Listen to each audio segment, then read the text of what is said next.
Hi, good morning.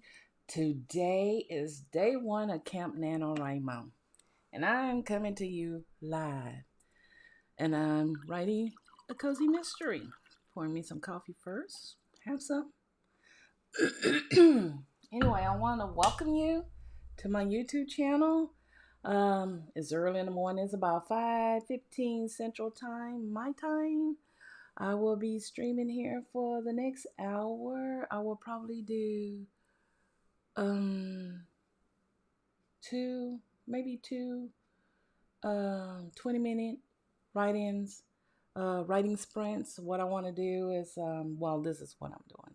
I'm writing a cozy mystery. I'm trashing everything I had and starting completely over, and I'm going to do a combination of things. I'm going to write first.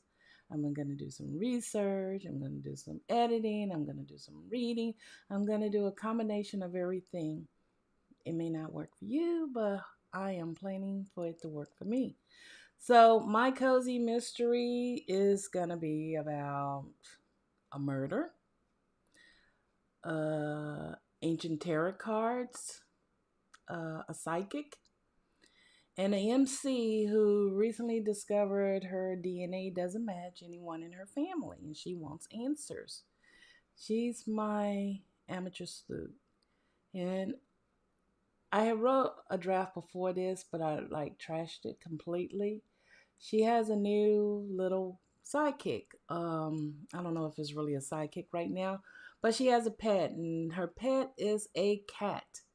I love cats' personalities. I don't really have one. Will probably never own one because of my allergies, and my hubby, he doesn't like cats. He had cats growing up, and he had a lot of bad experience with cats. So I have this imaginary cat, and initially my MC thinks it's a girl. Why? I don't know. But anyway, he has a name now, and it's called Bud the Wiser. Out the Budweiser, a can of beer that her cousin drinks all the time. And he don't like cats. But this particular cat, Bud the Wiser, she was thinking it was a girl initially, loves her cousin. So anyway, he has a name called Bud the Wiser, and I found a picture of Bud the Wiser. To depict Bud the Wiser from a friend of mine's, and I'm gonna share that probably later. I hadn't uploaded to here so you can see it, but I have a Pinterest account, and you can check it out at Pinterest.com coffee cozy. And I'm gonna have my main characters listed up there and posted, and people who I think represents them the best. Also, my small town is a small rural town in Texas called Peyton County. It's based on a real place called Peyton, Texas, and there's a little history behind that. I'll share that later. Um, anyway, it's day one. Coffee is pretty good. Probably not as good because I just ate a lemon cupcake. It's my first sweet and only sweet of the day and of the month because while I'm writing, my goal is to maybe lose 5 pounds in the process and eliminate all the extra sweets and sugars that I have grown accustomed to while we are going through this pandemic. So anyway, I will be here for the next 30 days, and I will be here early in the morning doing some writing sprints. My main goal is to get my thoughts out of my head, down on paper. Um, I set my nano goal to 10,000. If I can do more than that, that's wonderful. I have no problem with that. But I'm gonna start writing. I got a little music that's gonna be playing in the background. If it bothers you, just turn your volume down or give me a little note and maybe I won't include it on day 2. But I'm gonna try something new. I've never been a big fan of music. Where I've been all my life, I don't know. But I am going to play some music. My daughter, Glitch City, she's a content creator, and I'm gonna use her lo-fi music in which I've fallen in love with. And in between writing, I will be sharing some things with you about my story.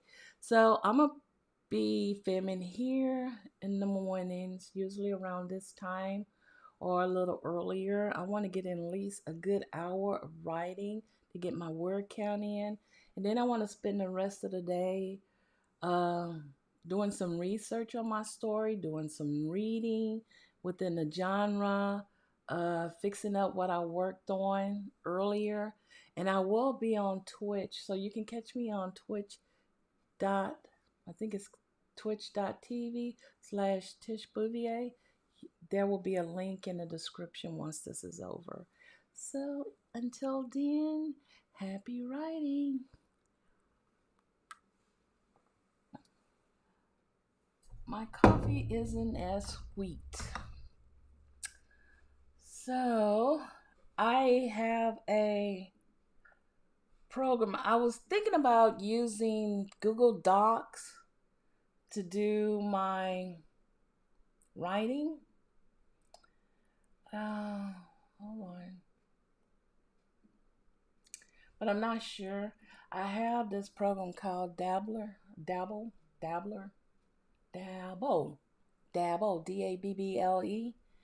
and it's pretty nice. I want to try it out and see how it works. It usually will update my word count from the app itself, which is I have the program on my computer, and it will update my word count on Nano website.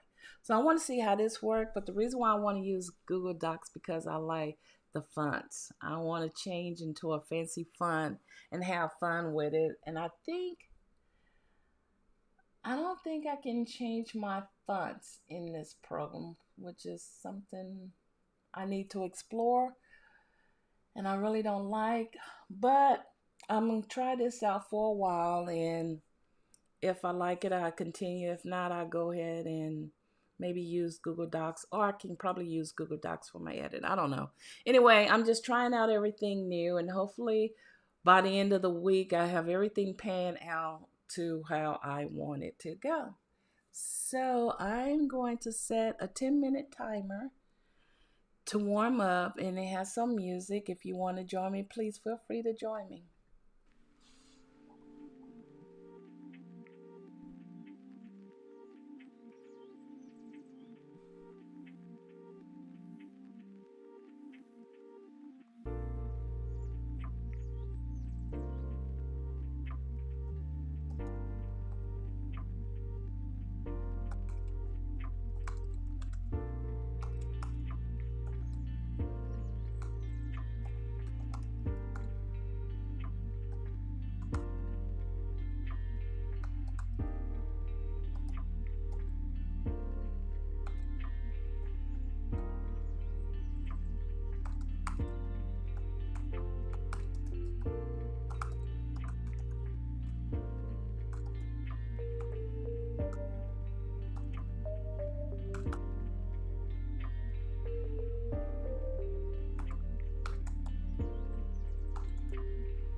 Okay, my time is up.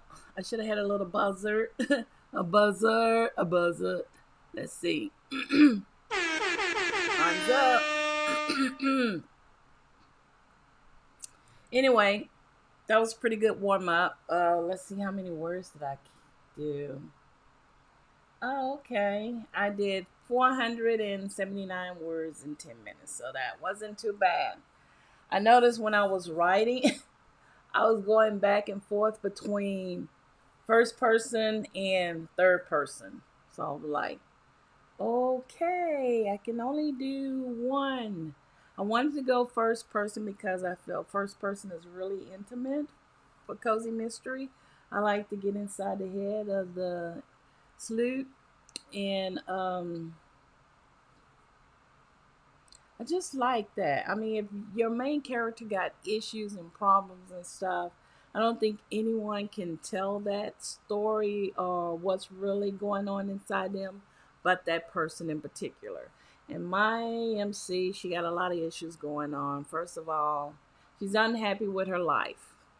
She's 28 years old. She feels like all the goals and expectations she set out for herself, she just failed. She considered herself an epic failure to life. She never finished college. She went all the way probably through her third year and decided this isn't what she wanted to do. She went and took a few other courses, trying to figure out what in life that she wanted to do. But she's a very intelligent girl. She graduated with high honors in high school. She was voted most likely to succeed. She was the class president. And she had these 10-year goals that she set out for herself, and she hadn't accomplished any of them. So she feels like an epic failure. She also job hops. She goes from one job to the next, thinking that she can find this perfect job out there, and she can't. None of the jobs meets her expectations, so she'll work maybe 3 months and then she quits. She'll work 3 months and quits. She finds all kinds of jobs in different areas in life with expertise, and she just can't find the perfect job. In her mind, what's perfect.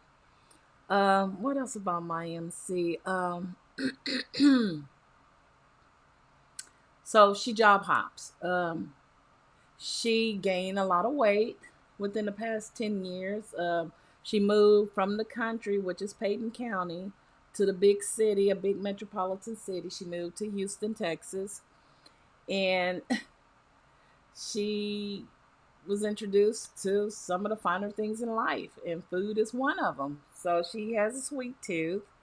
She loves coffee, and she likes all her little pastries and danishes and everything with her coffee. And she loves Starbucks. She hits up Starbucks maybe 3 times a day. Most of her money goes to Starbucks. And let's see what else about her. So she picked up her weight. She likes to eat out. She's, got accustomed to all the fast food restaurants and all this other stuff. So she gained at least 20 or 30 pounds, somewhere around there. And what else about my MC? She never been married. She don't have any kids. She been engaged at least 3 times. Broke up maybe a month after the engagement. So the word engagement has no true meaning to her. Uh, let's see. It wasn't her fault that they broke up. She just didn't feel content with their relationship, and seemed like the guys presented themselves one way to her initially, and once they got together, the true them came out. So she was quick to walk away from those relationships. Her last relationship was the hardest, and it's the key to the mystery. Her current boyfriend, well, they're not boyfriends and girlfriends anymore. They just split. She lived with him. Even though she had her own place, she spent most of her time at his house, at his apartment. He's a truck driver. So I hadn't figured out what really caused them to break up, but she felt real comfortable with him. He was someone that she can truly open up and share a lot about her life with. She has never really opened up to anyone before, but to him. And he's an opportunist, and she doesn't realize that at this point. So everything she says, he taking it in, and she shares a lot about her small town. So she's really began to miss her little town. She tried so hard to get away from it in the big city, and she began to realize as she gets older the difference between the comfort of a small town and compared to a large town where neighbors don't even speak to each other. Everything is in a rush. So she's beginning to miss home. But she also telling her boyfriend that she would never go back, because her pride is really standing in her way, mainly because she feels like a failure. So she don't want people back home to realize how bad she's really doing. And she doesn't keep in touch with everyone there. She do keep in touch with her aunt, her Aunt Ivy. That's her dad's sister. Her dad is the sheriff of Payton County. And she keeps in touch with her on a weekly basis. She also keep in touch with her cousin. His name is Olive, which is Aunt Ivy's son. So they and Olive grew up together, but Olive stayed behind in Payton County. So those two are real close. And what I just wrote was the beginning scene of my story when Bae finds out that her DNA doesn't match her dad. Now, her dad was recently diagnosed with Alzheimer's. So, the reason why she took this DNA test was for two reasons only.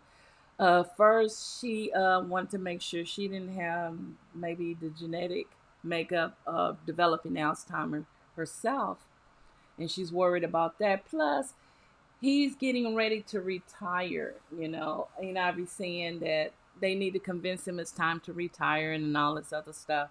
So she wants to present him with a like a family tree, some kind of unique family tree to share with him. And she feels that as he begins to lose his memory, this family tree scrapbook or whatever it's going to be will help him remember who's who. So those are the two reasons why she decided to get the DNA in the first place.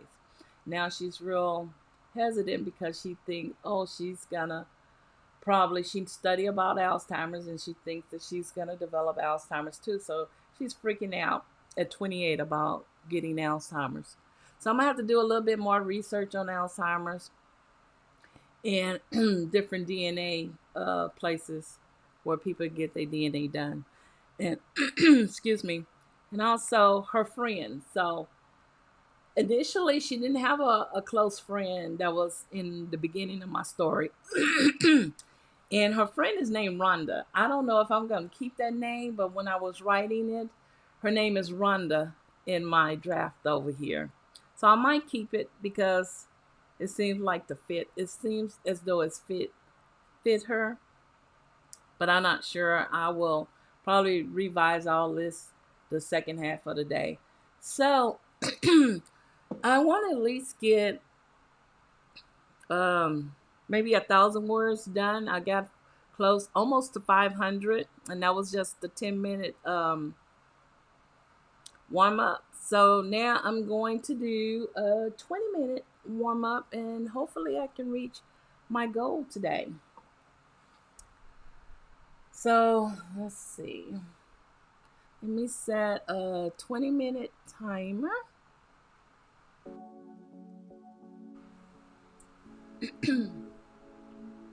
I should use my phone as a timer to go off. Yeah, that'll help me because I was just writing up a storm.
Wow. That was pretty good. I was almost at the end. Well, not at the end of my scene, but I was finishing up a particular scene in the first part, in the first chapter. And actually, I can probably divide this up into two chapters, but I'm not doing any of that right now. I just want to write and get these thoughts out of my head. And I want to continue to get this thought on my head before I forget. So I'm going to wait because I'm going to do another 20-minute warm up in a few seconds. But now I am at 1,318 words. So that's pretty good. That's really good. And my goal is what, 10,000? But I did say if I can get whatever I get over 10,000 is really, really good. I just didn't want to stress myself or overdo it this time around because I dedicated myself to work full time on this story until it's completed. And that includes revising, editing, sending it off to an editor, sending it off to beta readers, and all that other good stuff. Because I want to get it published, self-published, in which I have no problem in doing the self-publishing. In the Nano forum, someone asks, what do you want to do after you finish your story? And mine was, I want to self-publish it.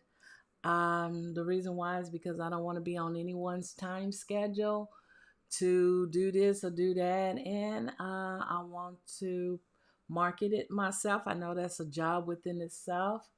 Um, and whatever money I make, I want it to come back to me so I can reinvest in more books and more writing and more projects and all that other good stuff. So I want to be 100% in control of everything I do with this story. But I want to do it in a way that professional, like a traditional publisher would do. And since I'm not working and I'm at home during the coronavirus, this pandemic, and the stay-at-home order here in Houston, I have nothing but time, and my kids are out of school right now. So I have nothing but time but to focus on this story. I want it to become a part of my daily routine. I want it to be everything that I breathe in. I want it to be this story. I want to go to bed dreaming about this story. I want to wake up thinking about this story. I want it to be so real that I feel like I'm actually in the story. So, plus that's another distraction away to what's going on in the real world too.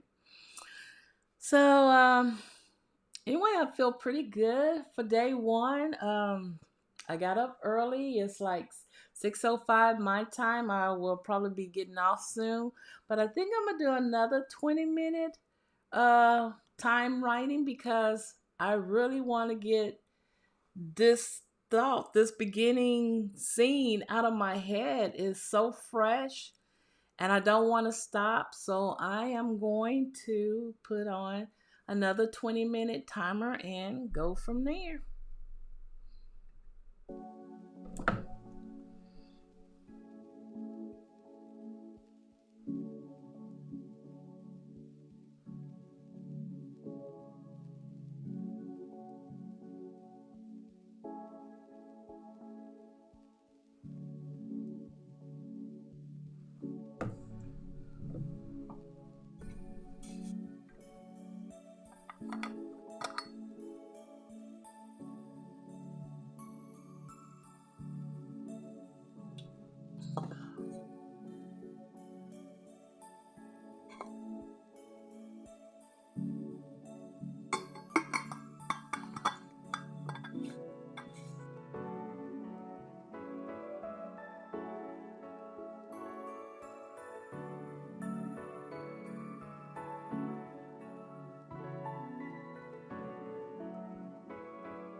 Okay.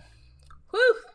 That was a good write in. And I am not finished. There's some more things I need to finish to complete this scene, but it's just a little bit more. And let's see where I'm at. Ooh, I made it over 2,000. I have 2,042 words typed so far this morning. That's with two 20-minute uh, writing sprints. Oh, you can get a lot done in 20 minutes. But I want to finish this. I will probably just wait and come back to it. But anyway, I finally figured out, when I first started out, I was going back and forth between first person and third person. So the second sprint, I stuck with first person. Once I sorted it out in my head, I'm going to stick with first person because it's more intimate and I like that first person connection that I'm making with my characters. And I noticed while I was typing, I was saying it at the same time in my mind. Well, with my lips, I was thinking it and saying it and writing it, which made it so real and easy. But it was like my fingers wasn't typing fast enough to get these words written down or typed out at the same pace. So anyway, I did pretty good. I'm really excited about this. I finally got Bay's daddy's name. His name is Raymond Bernard Vons. And why I came up with Raymond, I don't know. When I was typing at first, his name was going to be Bernard Vons. He's the sheriff of Payton County. But I don't like the fact that Raymond and Rhonda, the two R's. But Rhonda is sticking with me. I can't change that. Maybe her real name is LaRonda, but we call her Rhonda for short. Her personality is coming through. She is really a true friend to Bay. She really, really, really loves Bay. She looks up to Bay. She admires Bay. I can see her with this image in my mind. That was this girl I knew back in my younger days, much, much younger days. When I first started working, her name was Audrey, if I remember. Maybe I changed Rhonda's name to Audrey. And Audrey, the image I have of Audrey, she was a really, really nice girl. She was quiet. She was very meek. She seemed very timid. And she clinged to me. I remember now. That's who Rhonda reminds me of. So maybe I change her name to Audrey. I don't know. I really like Rhonda though. But Rhonda reminded Bay who she really was, regardless of this DNA test result. And she called out Bay's real name, which is Bailey Ray Vons. And this is Bailey Ray's mystery or whatever I'm gonna subtitle. I don't know yet. But anyway, and that's when she said, "You are Raymond Bernard Vaughn's child, no matter what." She said something like that. So that's how I came up with Bay's daddy's name. His name is Raymond Bernard Vaughn. So he's the town sheriff, and he's the one that was recently diagnosed with Alzheimer's, and he refused to leave his job as the sheriff. He refused to appoint his deputy as acting sheriff or anything like that, or take his place. He do not want to leave his position. So we hadn't got to that part yet. So yeah, I'm at the beginning where Bay decided to open the results for her DNA test and her reaction towards this. She's thinking that she gonna have the genetic makeup of probably getting Alzheimer's. Instead, she found out that she's not even blood related. And she had some samples from her auntie and from her cousin, and he's the one that sent her the samples to get the DNA test done. So anyway, that's it with that scene. I'm going to finish this off. And if you want to catch me live later on today, you can. I will be on Twitch TV. And I want to thank you for joining. And I will be back tomorrow with day 2. Until then, happy writing.